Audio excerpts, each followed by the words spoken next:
Group captain GP Vajpayee. मुझे थोड़ा सा ये अजीब लगा, अब आप एक्सपर्ट हैं, आप मुझे बताइएगा। डीजीसीए कह रहा है अब 787 ये ड्रीम लाइनर एयरक्राफ्ट जितने भी हैं भारत में, अब इनकी फ्लाइट से पहले, इनकी उड़ान से पहले अतिरिक्त जांच होगी। तो मतलब पहले मुकम्मल जांच नहीं की जाती थी, खुद डीजीसीए मान रहा है अब अतिरिक्त जांच होगी। इसके मायने क्या हैं सर?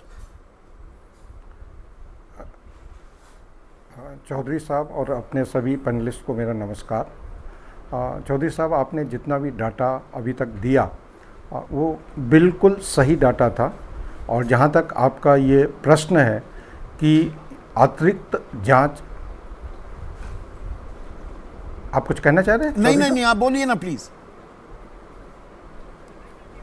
हाँ, जहाँ तक ये आपका अतिरिक्त जांच जो डीजीसीए ने प्रपोज की है, ये एक बहुत सामान्य प्रक्रिया है।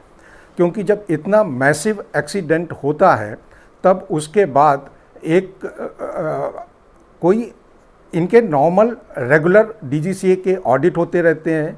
एयरलाइन कंपनी भी अपने internal audit, internal spot checks करती रहती है, हर उस चीज़ को देखने के लिए जो डे टू डे रूटीन में पकड़ में नहीं आते हैं। तो मतलब वाजपेयी साहब मैं नहीं, देखिए ये 265 मौतों का मामला है, ये तो रस्म अदायगी कर रहा है ना डीजीसीए, जो सरकारी एक तरीका होता है। अरे बड़ा हादसा हो गया, बड़ा एक्सीडेंट हो गया, तो जी 2-4 दिन के लिए वो दिखाने के लिए अतिरिक्त जांच की जाएगी।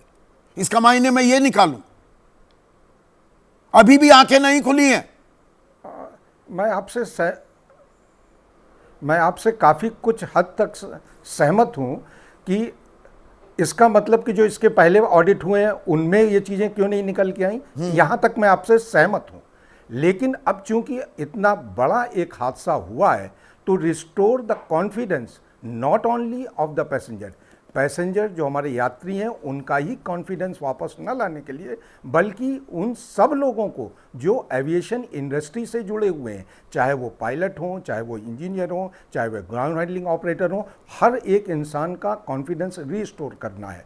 इसके लिए नहीं, बड़ा कॉन्फिडेंस रिस्टोर हो रहा है। आप पॉलिटिकल आदमी नहीं है, मैं पॉलिटिकल आपसे कॉमेंट भी नहीं चाहूंगा ग्रुप कैप्टन वाजपेयी साहब, लेकिन देश के गृह मंत्री कहते हैं तो हादसा है, एक्सीडेंट हो जाते हैं, अब एक्सीडेंट को कैसे रोकें?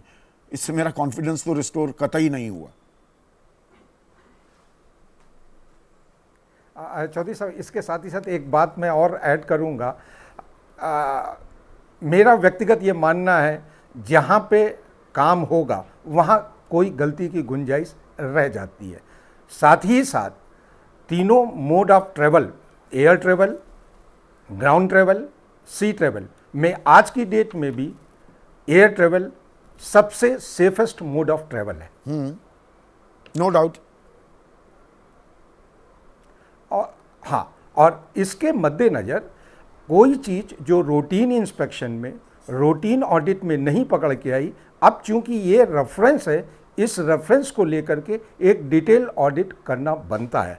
अब वो पर जिम्मेदारी तय, उसमें कोई क्लू, जिम्मेदारी तय होनी चाहिए ना वाजपेयी साहब, ग्रुप कैप्टन साहब, होनी चाहिए। पर ये जिम्मेदारी तय होने की राह पर ये पूरी जांच की आंच जाती दिखाई भी दे रही है। गृह मंत्री कह रहे हैं कि नहीं जी एक्सीडेंट है, हो जाता है, कैसे रोकें। डीजीसीए कह रहा है अब अतिरिक्त जांच कर लेंगे।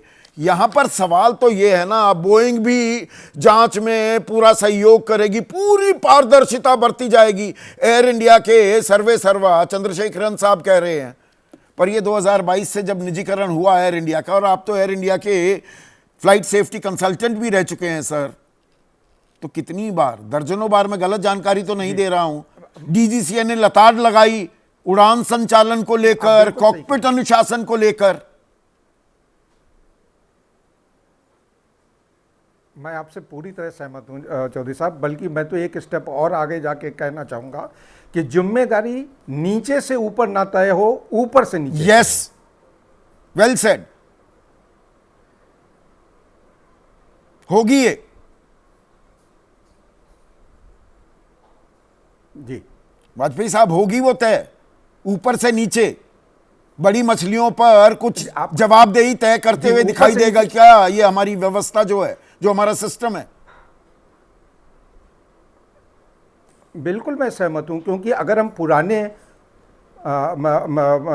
रिकॉर्ड देखें तो ऐसा नहीं, जैसा आपने खुद ही बताया, इसके पहले भी काफ़ी एक्सीडेंट हो चुके हैं। उन एक्सीडेंट में कहाँ क्या जिम्मेदारी तय हुई, इसके पहले जब ऑडिट्स हुए हैं वहाँ पे क्या कमियां निकाली गई, उन कमियों पे क्या एक्शन हुआ, क्या इन बिंदुओं को चुना गया था जो इस एक्सीडेंट के प्रोबेबल कॉजेज़ हैं, और अगर नहीं उनको देखा गया था तो क्यों नहीं देखा गया था।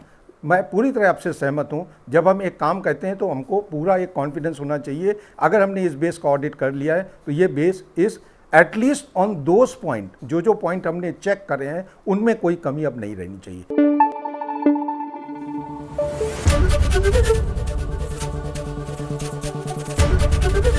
एबीपी न्यूज आपको रखे आगे।